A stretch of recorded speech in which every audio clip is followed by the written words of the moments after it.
Six NCERT science अध्याय 10 गति एवं दूरियों का मापन। पहली तथा बूझो की कक्षा में सभी बच्चों के बीच ग्रीष्मावकाश में भ्रमण किए गए स्थानों के बारे में सामान्य सामान्य चर्चा हो रही थी।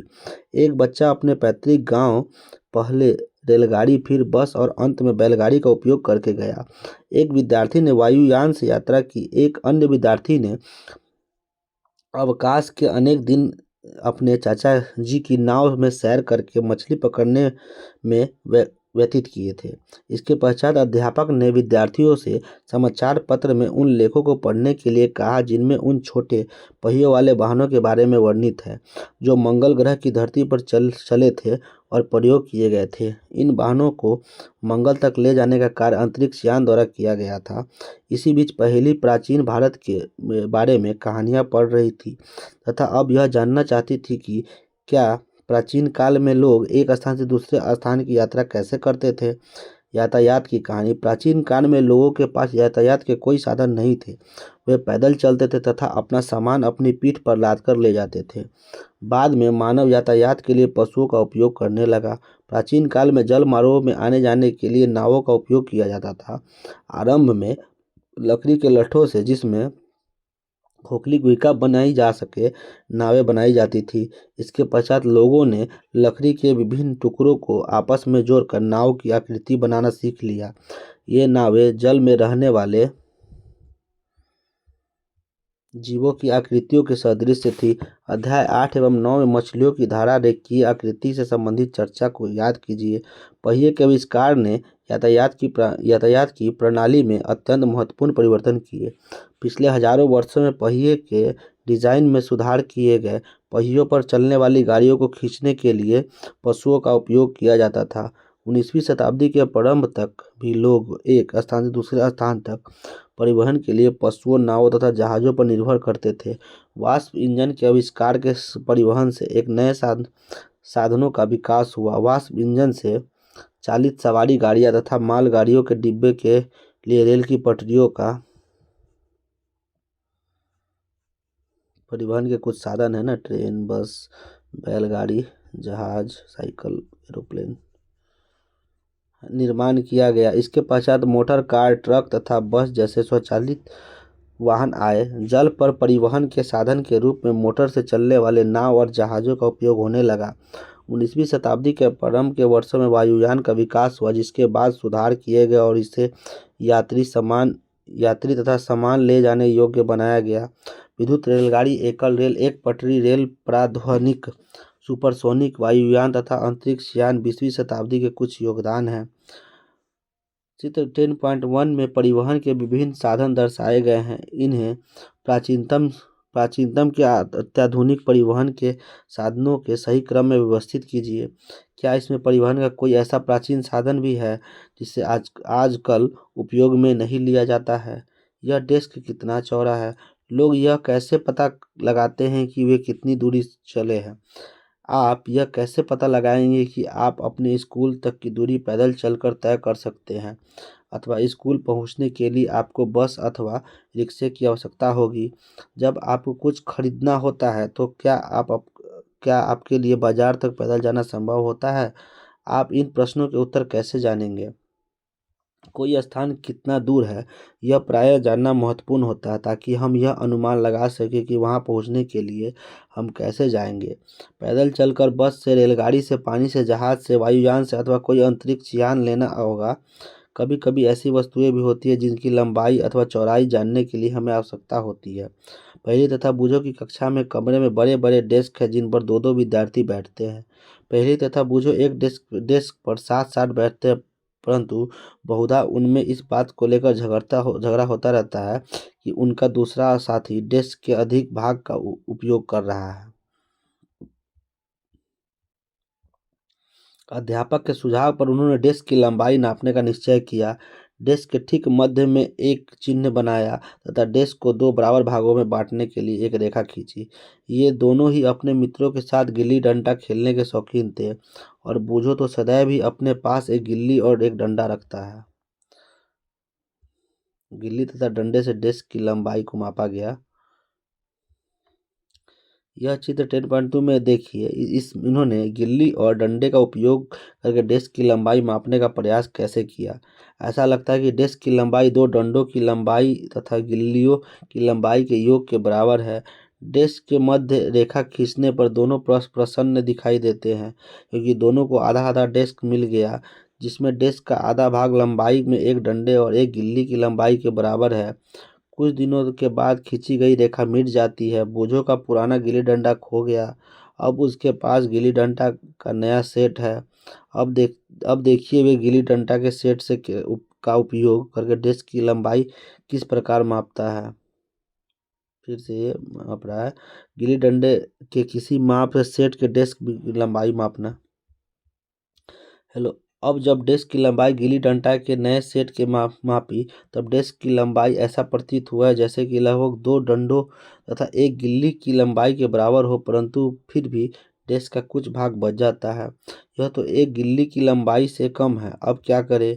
आप पहेली और बूझियों को क्या सुझाव देंगे ताकि वे डेस्क को पूरी लंबाई माप ले? क्या वे लंबाई मापने के लिए क्रिकेट के विकेट तथा गुल्लियों का उपयोग कर सकते हैं, अथवा आप सोचते हैं कि ऐसा करने से वैसी ही समस्या उत्पन्न हो सकती है? वह एक कार्य कर सकते हैं, एक छोटी डोरी ले और इस पर दो चिन्ह लगाए। यह डोरी एक लंबाई होगी। ये डेस्क की चौड़ाई चौड़ाई डोरी की लंबाई के पदों में माप सकते हैं। वे इस डोरी का उपयोग डोरी की लंबाई से कम दूरी को मापने के लिए किस प्रकार कर सकते हैं? वे डोरी को मोड़कर डोरी की लंबाई का आधा 1/2, एक चौथाई 1/4 तथा 1/8 8 कर सकते हैं। अब संभवतः पहेली तथा बूझो डेस्क की यथार्थ लंबाई इस डोरी की सहायता से माप सकते हैं।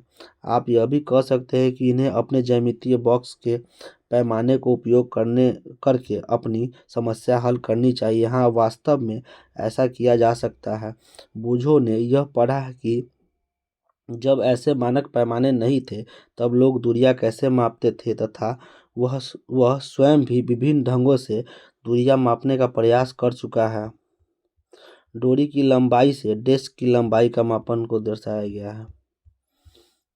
ऐसे अनेक अवसर आते हैं जब हमें लंबाई अथवा दूरियां मापने की आवश्यकता होती है। दर्जी कपड़े की लंबाई लंबाई यह जानने के लिए मापता है कि वह कपड़ा कुर्ता सीने के लिए पर्याप्त है अथवा नहीं। बढ़ई किसी अलमारी की लंबाई तथा चौड़ाई इसलिए मापता है ताकि वह यह जान सके कि इस अलमारी के दरवाजे को बनाने के लिए कितनी लकड़ी की आवश्यकता होगी। किसी किसान को अपने खेत की लंबाई तथा चौड़ाई अथवा इसके क्षेत्रफल जानने के लिए इसकी आवश्यकता होती है ताकि वह यह जान जान जाए कि वह अपने खेतों में कितने बीज बो सकता है तथा उसे अपनी फसलों के लिए कितने जल की आवश्यकता होगी। यदि आपसे पूछा जाए कि आपकी लंबाई कितनी है, तब आप एक ऐसी रेखा की लंबाई बताएंगे जो आपके सिर से आपके पैर तक एड़ी तक की रेखीय लंबाई के बराबर हो। एक कमरा कितना लंबा है, यह डेस्क कितना चौड़ा है, दिल्ली लखनऊ से कितना दूर है, पृथ्वी से चंद्रमा कितनी दूर है। इन सभी प्रश्नों में एक बात समान है, ये सभी दो स्थानों के बीच की दूरी से संबंधित है। दो स्थान मेज के दो किनारों की तरह पास पास हो सकते हैं। इसके विपरीत दो स्थान जम्मू और कन्याकुमारी की तरह एक दूसरे से दूर भी हो सकते हैं, बहुत दूर, है ना। आइए हम सब कुछ मापने का यह जानने के लिए करते हैं। अब हम दूरियां अथवा लंबाई मापते हैं तो हम सही रूप से क्या करना आवश्यक होता है। कुछ मापन। आप इस क्रियाकलाप को समूह में एक एक करके कीजिए। अपने पैर की लंबाई को लंबाई का एक मात्रक मानकर अपनी कक्षा के कमरे की लंबाई तथा चौड़ाई मापिए। इन्हें मापते समय यह संभव है कि आपको यह पता चले कि कुछ भाग मापने से बच गया है तथा यह भाग आपके पैर की लंबाई से छोटा है। पहले की भांति अपने पैरों के भाग को लंबाई मापने के लिए किसी डोरी का उपयोग कीजिए। अपने प्रेक्षणों को सारणी 10.1 में लिखिए। विद्यार्थी का नाम, कक्षा के कमरे की लंबाई या कक्षा के कमरे की चौड़ाई को लिखना है। समूह में कार्य कीजिए। आप में प्रत्येक अपने बालिस्त को मानक मात्रक मानकर अपनी कक्षा के कमरे में रखी मेज अथवा डेस्क की चौड़ाई माप सकते हैं। मेज की चौड़ाई को बालिस्त से मापना। मापने के लिए यहाँ भी आप पाते हैं कि आपको अपनी एक बालिशित की लंबाई बराबर डोरी तथा इन डोरी की लंबाई के अंश भागों की आवश्यकता होती है। अपने प्रेक्षणों को सारणी 10.2 में लिखिए। हम देखते हैं कि मापन का अर्थ किसी अज्ञात राशि की उसी प्रकार की कुछ ज्ञात राशि की तुलना करना है। इस ज्ञात निश्चित राशि को मात्रक कहते हैं। किसी माप के परिमा परिमाण को दो भागों में व्यक्त किया जाता है। एक भाग संख्या, दूसरा भाग में ली गई माप का मात्रक होता है। मेज की चौड़ाई का मापन। मेज की चौड़ाई किससे मापी जाती है? बालिस्तों की संख्या।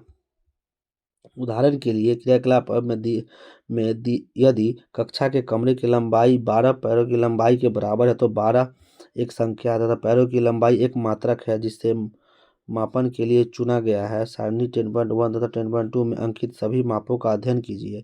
क्या प्रत्येक पैर द्वारा मापी गई कमरे की लंबाई के ये सभी माप बराबर है?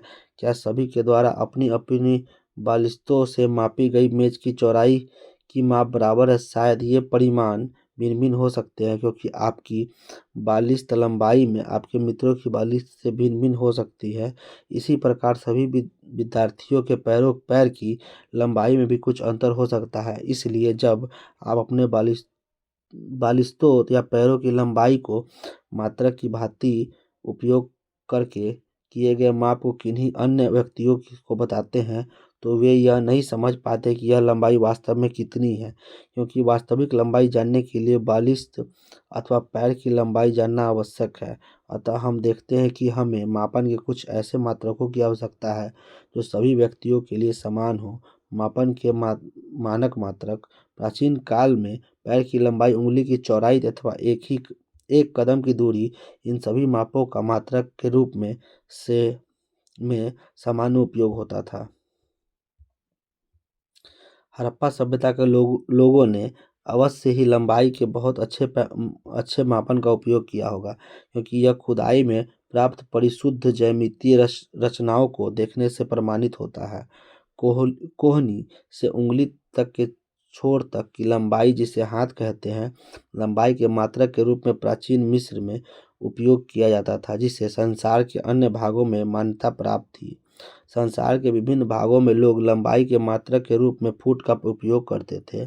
अलग अलग क्षेत्रों में फुट की लंबाई थोड़ी भिन्न थी। लोग एक गज कपड़ा फैली बांह के सिर से अपने ठोड़ी तक मापते थे। रोमवासी अपने पग अथवा कदमों से लंबाई मापते थे। प्राचीन भारत में छोटी लंबाइयों को मापने के लिए उंगली अथवा मुट्ठी का उपयोग किया जाता था। आज भी भारत के कई शहरों में हम पुष्प विक्रेताओं को पुष्प हारों को बेचते समय अपनी भुजाओं का उपयोग लंबाई के मात्रक के रूप में करते हुए देख सकते हैं। सुविधानुसार शरीर के ऐसे बहुत से भागों का मात्रकों के रूप में उपयोग होता है, तथापि प्रत्येक व्यक्ति के शरीर की मापों में थोड़ी भिन्नता हो सकती है। शायद इसी कारण भी मापन में उलझने आई होगी। वर्ष 1719 में फ्रांसीसियो ने मापन की एक मानक प्रणाली की रचना की, जिसे मीटरी पद्धति कहते हैं। एक समानता के लिए समस्त संसार के वैज्ञानिकों ने मापन के मात्रकों के लिए एक सेट को स्वीकार कर लिया। आजकल जिस मात्रक प्रणाली का उपयोग हो रहा है उसे अंतर्राष्ट्रीय मात्रक प्रणाली एसआई मात्रक कहते हैं। लंबाई का एसआई मात्रक मीटर है ना। मीटर तथा 15 सेंटीमीटर का पैमाना दिया हुआ है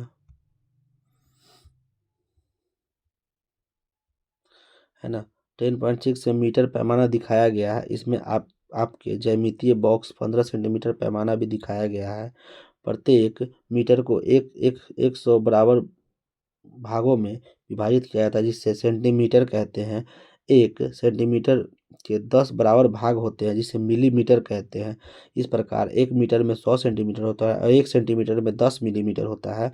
लंबी दूरियों के मापन के लिए मीटर एक सुविधाजनक मात्रक नहीं है। इसके लिए हम एक बड़े मात्रक को परिभाषित करते, इसे किलोमीटर कहते हैं। तो 1 किलोमीटर में 1000 मीटर हो जाएगा। अब हम अपने सभी मापन क्रियाकलापों को मानक पैमानों का उपयोग करके दोहरा सकते हैं तथा लंबाई को एसआई मात्रकों के माप सकते हैं। ऐसा करने से पहले हमें दूरियां तथा लंबाई मापने का सही ढंग जानना चाहिए आवश्यक है। लंबाई की यथार्थ परिशुद्ध माप अपने दैनिक जीवन से हमें विविध प्रकार की मापक युक्तियों का उपयोग करते हैं। लंबाई मापने के लिए हम मीटर पैमाने का उपयोग करते हैं। दर्जी मापक फीते का उपयोग करता है, जबकि कपड़े के व्यापारी मीटर छड़ का काम में लाते हैं। किसी वस्तु की लंबाई मापने के लिए आपको किसी उपयुक्त युक्ति का चयन करना चाहिए। उदाहरण के लिए, किसी वृक्ष का घेर अथवा सीने वृक्ष की माप के लिए आप मीटर पैमाने का उपयोग नहीं कर सकते। ऐसी मापों के लिए मापक फीता अधिक सुविधाजनक होता है। छोटी छोटी लंबाई, जैसे आपकी पेंसिल की लंबाई मापने के लिए आप अपने ज्यामितीय बॉक्स 15 सेंटीमीटर पैमाने का काम में ला सकते हैं, है ना। मापी जाने वाली लंबाई के अनुदिश पैमाना रखने की ए सही तथा ये गलत विधि है, ये सही विधि है। ये ना क्रॉस रखा हुआ है, ये सीधा है ना, स्ट्रेट लाइन। लंबाई मापते समय हमें निम्नलिखित सावधानियां बरतने की आवश्यकता होती है। दिखाए अनुसार चित्र 10.7 के अनुसार पैमाने को वस्तु के संपर्क में इसकी लंबाई के अनुदिश रखिए। कुछ पैमानों से सिरे टूट हो सकते हैं। आप इन पैमानों के शून्यांक स्पष्ट नहीं देख सकेंगे। ऐसे प्रकरणों में पैमानों के शून्यांक से माप लेने से बचिए।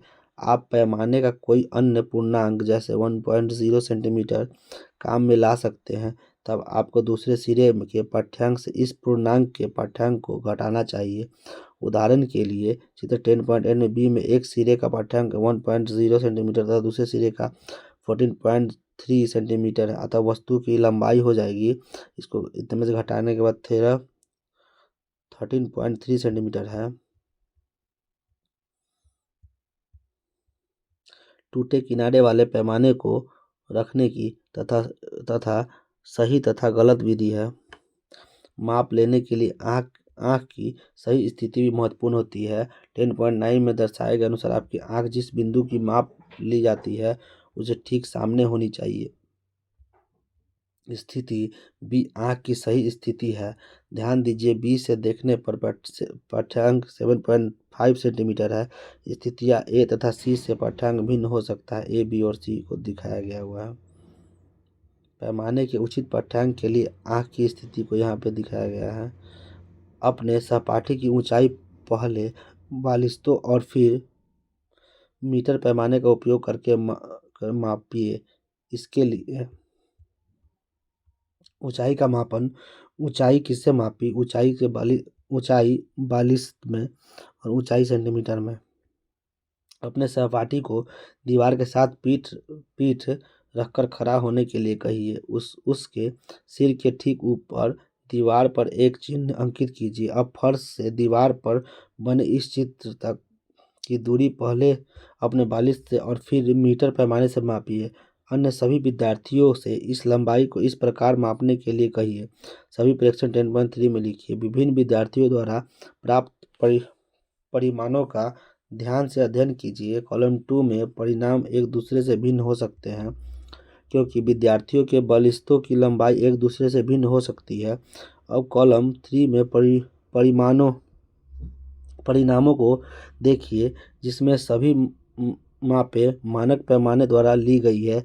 ये परिणाम एक दूसरे से बहुत समीप हो सकते हैं, परंतु क्या ये एक दूसरे के ठीक बराबर है? यदि नहीं, तो आपके विचार में यह अंतर क्यों? आखिर सभी एक ही पैमाने का उपयोग कर रहे हैं, भिन्न भिन्न बालिस्तों का उपयोग तो नहीं कर रहे हैं। यह अंतर परीक्षण लेने में होने वाली छोटी त्रुटियों के कारण हो सकता है। मापन की इन त्रुटियों को जानना और व्यवहार में लाने के महत्व के बारे में उच्च कक्षाओं में सीखेंगे। किसी वक्र रेखा की लंबाई मापना। हम किसी वक्र रेखा की लंबाई सीधे ही मीटर पैमाने का उपयोग करके नहीं माप सकते। वक्र रेखा की लंबाई मापने के लिए हम धागे का उपयोग कर सकते हैं।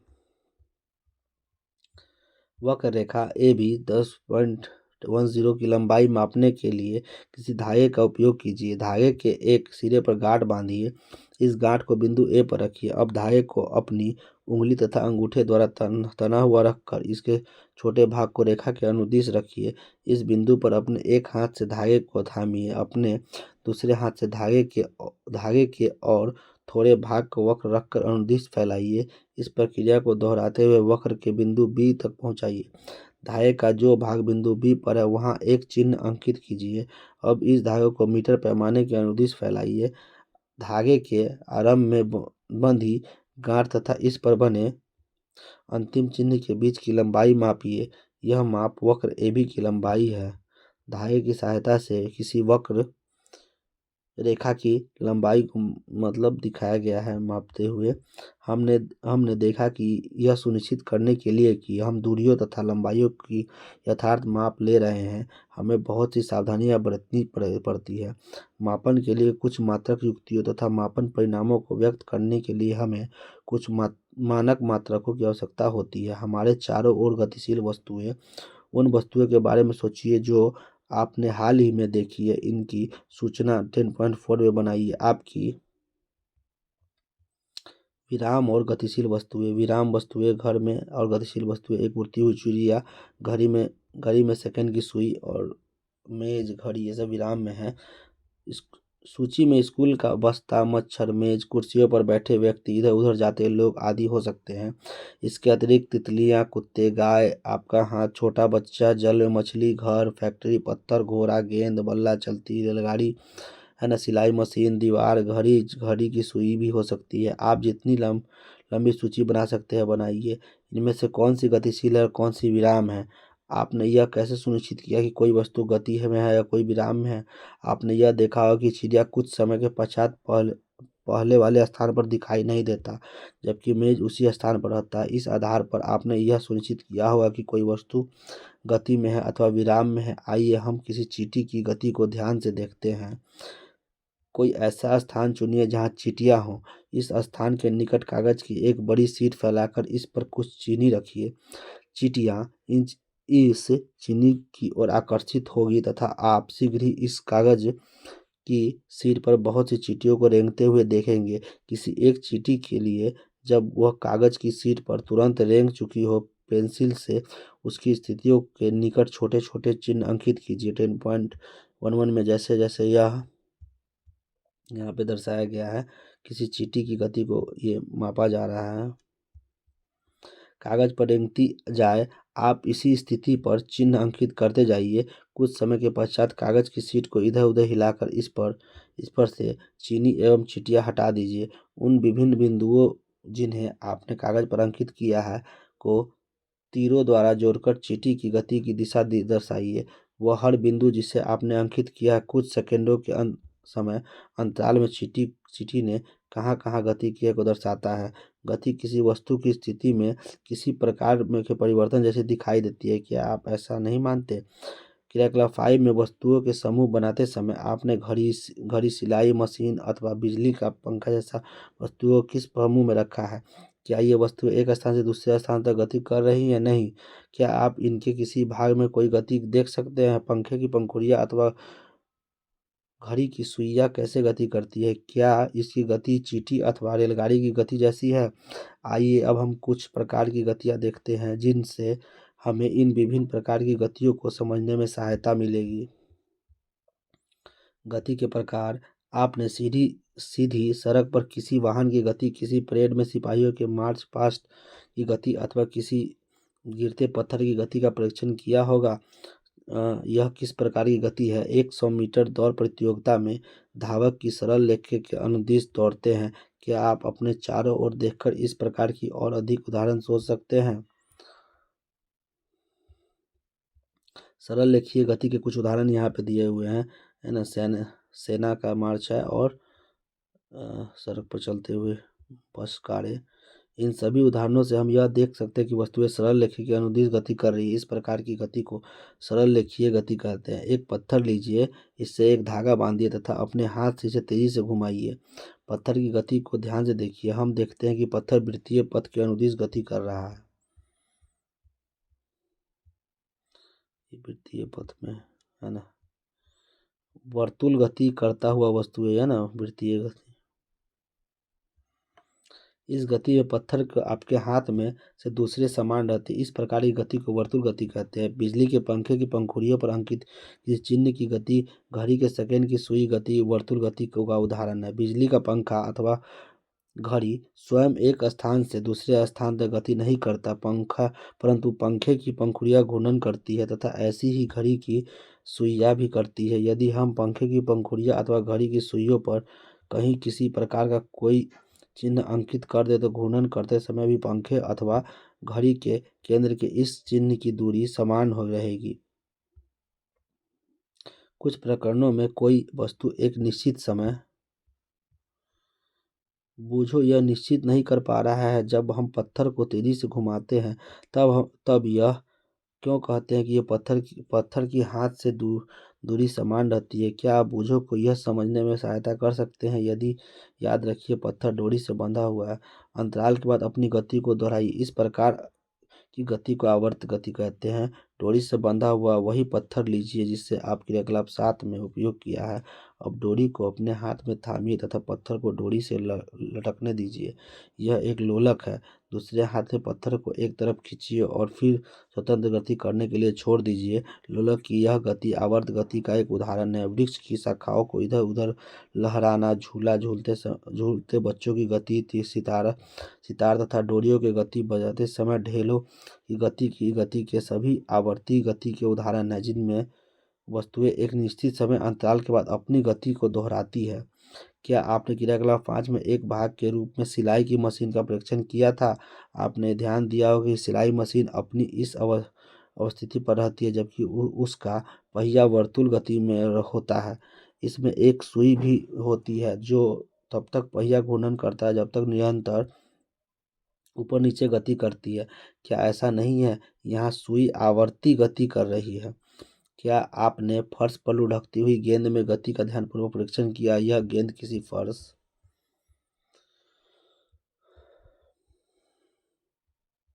आवर्ती गति के उदाहरण हो जाएगा, है ना। आवर्ती गति के उदाहरण है। पर लुढ़कती हुई घूर्णन करती हुई आगे की ओर गति करती है। इस प्रकार गेंद सरल रेखीय गति के साथ घूर्णन गति भी करती है। क्या आप ऐसे अन्य उदाहरण बता सकते हैं जिनमें वस्तु की गति विभिन्न प्रकार की गति में मेल खाती है। इस अध्याय में अंतर्गत हमने बहुत सी मापन क्रियाकलाप किए हैं तथा कुछ प्रकार की गतियों के विषय में चर्चा की है। हमने देखा कि समय के साथ स्थिति में परिवर्तन को गति कहते हैं। स्थिति में हुए इस परिवर्तन को हम दूरी मापन द्वारा ज्ञात कर सकते हैं। इससे हमें यह जानकारी मिलती है कि कोई वस्तु कितनी धीमी अथवा तीव्र गति कर रही है। फर्श पर घोंघे का रेंगना, तितली का एक पुष्प से दूसरे पुष्प पर मंडराना, नदी का प्रवाहित होना, वायुयान का वायु में ऊंचाइयों पर उड़ना, पृथ्वी के परितः चंद्रमा द्वारा गति करना, हमारे शरीर के रुधिर का परिसंचरण आदि सभी उदाहरण हमारे चारों ओर अनेक स्थानों पर होने वाले गति को दर्शाता है। एक स्थान से दूसरे स्थान तक जाने के लिए परिवहन के विभिन्न साधनों का उपयोग किया जा सकता है। प्राचीन काल में लोग पैर की लंबाई, उंगली की चौड़ाई, एक कदम से दूसरी दूरी आदि उपयोग मापन के मात्रक के रूप में करते थे। इससे उलझने होती थी तथा इसलिए किसी एक समान मापन वाली प्रणाली को विकसित करने की आवश्यकता उत्पन्न हुई। अब हम मात्रकों के अंतर्राष्ट्रीय प्रणाली यानी एसआई मात्रक उपयोग करते हैं। इसे समझ संसार में मान्यता प्राप्त है। एसआई मात्रकों में लंबाई का मात्रक मीटर होता है। सरल रेखा के अनुदिश गति को सरल रेखीय गति कहते हैं। वर्तुल गति में कोई वस्तु इस प्रकार गति करती है कि वह गति किसी नियत बिंदु से दूरी समान रहती है। एक ऐसी गति जो एक निश्चित समय अंतराल के पश्चात दोहराती है उसे आवर्ती गति कहते हैं।